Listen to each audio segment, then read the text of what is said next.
Breaking news చూస్తున్నాం. SC వర్గీకరణపై cabinet sub committee సమావేశం సచివాలయంలో జరుగుతోంది. చైర్మన్ ఉత్తమ్ కుమార్ రెడ్డి అధ్యక్షతన సమావేశం జరుగుతోంది.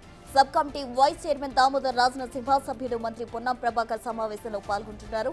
సుప్రీంకోర్టు తీర్పు ప్రకారం ఏకసభ్య న్యాయ కమిటీ ఏర్పాటు చేయగా అది సబ్ కమిటీకి నివేదిక అందజేసింది.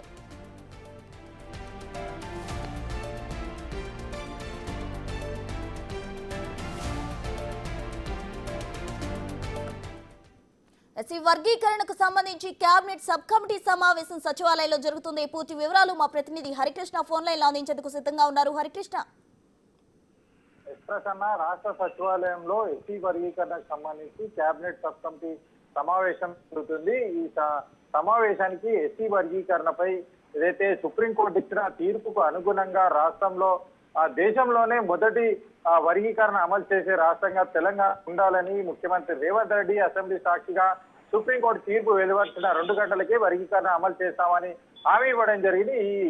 ఈ హామీ మేరకు ఎస్సీ వర్గీకరణపై 1 మ్యాన్ కమిషన్ కూడా ఏర్పాటు చేయడం జరిగింది. జస్టిస్ షమీమ్ అఖ్తర్ నేతృత్వంలో అయితే ఈ కమిషన్ ఏర్పాటు చేయడం జరిగింది.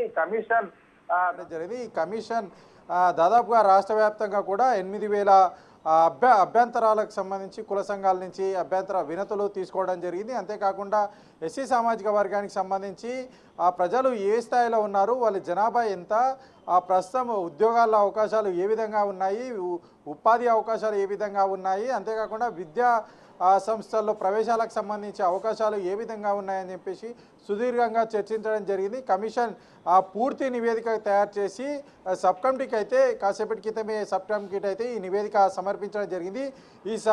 ఈ నివేదిక పైన ఏదైతే సబ్ కమిటీ ఉందో సబ్ కమిటీ చర్చ కొనసాగుతూ ఉన్నాయి. ప్రస్తుతం సబ్ కమిటీ కొనసాగుతోంది. మళ్ళీ అంటే కాసేపటి క్రితమే ఈ యొక్క సబ్ కమిటీ భేటీకి సంబంధించి ముగియడం జరిగింది. మళ్ళీ 7 గంటలకు కూడా ఈ యొక్క ఉత్తమ్ కుమార్ రెడ్డి అధ్యక్షతన జరుగుతున్న సబ్ కమిటీ భేటీ మళ్ళీ కావాలని చెప్పేసి కూడా నిర్ణయం తీసుకోవడం జరిగింది. అయితే ప్రధానంగా ఈ యొక్క నివేదికకు సంబంధించి అయితే వర్గీకరణ చేద్దామని చెప్పేసి రాష్ట్ర ప్రభుత్వం తీసుకున్న నిర్ణయం సంబంధించి ఎట్లాంటి లీగల్ ఇష్యూస్ రాకుండా ఏ యొక్క ఎస్సీ సామాజిక వర్గంలో ఎంతమంది ఉన్నారు, ఆ సామాజిక వర్గాలను ఎన్ని వర్గాలుగా విభజించాలి, వారికి ఎట్లాంటి అంటే ఏ స్థాయిలో వారు ఉన్నారో ఎంత కేటగిరీ అంటే రిజర్వేషన్ శాతం ఎంత కేటాయించాలని చెప్పేసి కూడా లీగల్ పరమైన ఏమైనా ఇష్యూస్ వస్తాయని చెప్పేసి కూడా ఈ కమిషన్ అయితే తమ నివేదిక తయారు చేసింది. ఈ నివేదిక మొత్తం కూడా క్యాబినెట్ సబ్ కమిటీకి అయితే అందజేయడం జరిగింది. ఈ క్యాబినెట్ సబ్ కమిటీ భేటీ జరుగుతున్న నేపథ్యంలో ఈ భేటీ అనంతరం కూడా ఈ యొక్క నివేదికను రేపు జరగబోయే క్యాబినెట్ కౌన్సిల్లో అయితే ప్రవేశపెట్టనుంది. అనంతరం క్యాబినెట్ ఆమోదం తెలిపిన తర్వాత అసెంబ్లీలో ఈ యొక్క ఎస్సీ వర్గీకరణకు సంబంధించి ఈ నివేదిక పైన అయితే శాసనసభ్యుల అభిప్రాయాల మేరకు అయితే శాసనసభలో ఈ యొక్క నివేదికను ప్రవేశపెట్టనున్నారు. ప్రవేశపెట్టిన అనంతరం